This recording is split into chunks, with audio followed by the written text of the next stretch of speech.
Hi dear friends, ഞാൻ ഇന്ന് പരിചയപ്പെടുത്തുന്നത് ഒരു ക്ഷേത്രമാണ്.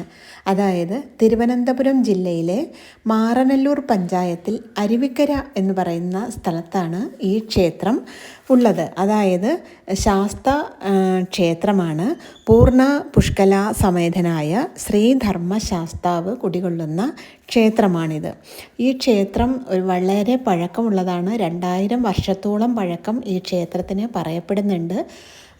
നമ്മൾ അയ്യപ്പസ്വാമിയെ നിത്യബ്രഹ്മചാരി എന്ന് പറയുമ്പോഴും ഈ ക്ഷേത്രത്തിൽ അയ്യപ്പസ്വാമി ഭാര്യാസമേതനായിട്ടാണ് കുടികൊള്ളുന്നത്. അതായത് പൂർണ്ണ പുഷ്കല എന്ന് പറയുന്ന ദേവിമാരെ ഭഗവാന്റെ ഭാര്യമാരായിട്ടാണ് കണക്കാക്കപ്പെടുന്നത്. അതുകൊണ്ട് തന്നെ ഭഗവാനെ ഇവിടെ ഗൃഹസ്ഥാശ്രമിയായിട്ടാണ് ഇവിടെ പൂജിക്കുന്നത്.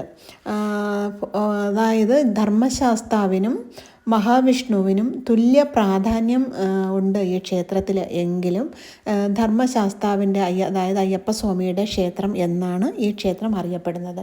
കിഴക്ക് ദർശനമായിട്ട് ശ്രീധർമ്മശാസ്താവും പടിഞ്ഞാറ് ദർശനമായിട്ട് മഹാവിഷ്ണുവും ചതുർബാഹുവായ മഹാവിഷ്ണുവും കൊടികൊള്ളുന്ന ക്ഷേത്രമാണിത്.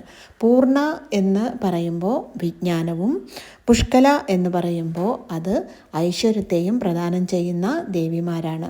അങ്ങനെ ഈ ക്ഷേത്രത്തിൽ വന്ന് തൊഴുന്നവർക്ക്, അതായത് വിദ്യാഭ്യാസപരമായി പിന്നോക്കം നിൽക്കുന്ന കുട്ടികൾക്കും പിന്നെ അതുപോലെ തന്നെ സാമ്പത്തിക പരാധീനത അനുഭവിക്കുന്ന ആൾക്കാരുമൊക്കെ ഈ ക്ഷേത്രത്തിൽ പതിവായിട്ട് ദർശനം നടത്തുന്നതൊക്കെ വളരെ ശ്രേയസ്സാണെന്ന് പറയപ്പെടുന്നുണ്ട്. പിന്നെ മറ്റൊരു പ്രത്യേകത എന്ന് പറഞ്ഞു കഴിഞ്ഞാൽ ഈ ക്ഷേത്രം പറയപ്പെടുന്നത്, ഈ ക്ഷേത്രം പിന്നീടാണ് പണി കഴിപ്പിച്ചത്. ആദ്യം ഇവിടുത്തെ പ്രതിഷ്ഠയാണ് ഉണ്ടായതത്രേ. ആദ്യം ഭഗവാനെ പ്രതിഷ്ഠിച്ച് കഴിഞ്ഞതിന് ശേഷം പിന്നീടാണ് ഇവിടുത്തെ ക്ഷേത്രം നിർമ്മിച്ചത് എന്ന് പറയപ്പെടുന്നു. അതായത് ഇവിടെ നെയ്യാറാണ് ഈ അയ്യപ്പസ്വാമിയുടെ മുന്നിലൂടെ ഒഴുകുന്നത്. അതായത് അയ്യപ്പസ്വാമി ഇരിക്കുന്നത് കിഴക്ക് ദർശനമായിട്ടും മഹാവിഷ്ണു പടിഞ്ഞാറ് ദർശനമായിട്ടുമാണ് ഈ ക്ഷേത്രത്തിൽ കുടികൊള്ളുന്നത്. അതായത് പടിഞ്ഞാറ് സൈഡിലാണ് റോഡ് വരുന്നത്. കിഴക്ക് ദർശനമായിട്ട് ഇരിക്കുന്ന അയ്യപ്പസ്വാമിയുടെ മുന്നിലൂടെ ഒഴുകുന്നത് നെയ്യാറാണ്. ഈ നെയ്യാറ് ഇങ്ങനെ ഇവിടെ കൂടെ ഇങ്ങനെ ഭഗവാന്റെ പാതാരവിന്ദത്തിലൂടെ ഒഴുകി വന്ന് ദിശ മാറി ഒഴുകുന്നു എന്നാണ് കണക്കാക്കപ്പെടുന്നത്.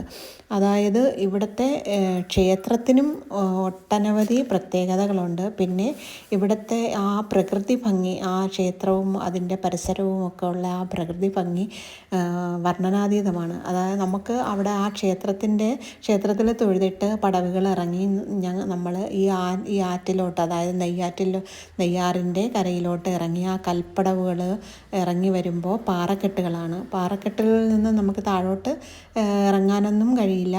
എങ്കിലും അവിടെ നിന്ന് ആ പ്രകൃതി ഭംഗിയൊക്കെ ആസ്വദിക്കാനായിട്ട് നല്ല ഭംഗിയായിരുന്നു. എനിക്ക് ഇവിടെ വരണം എന്നുള്ളത് കുറേ നാളുകളായി ഞാൻ ആലോചിച്ചുറച്ചതിന് ശേഷമാണ് ഈ ക്ഷേത്രത്തിൽ വരാൻ കഴിഞ്ഞത്.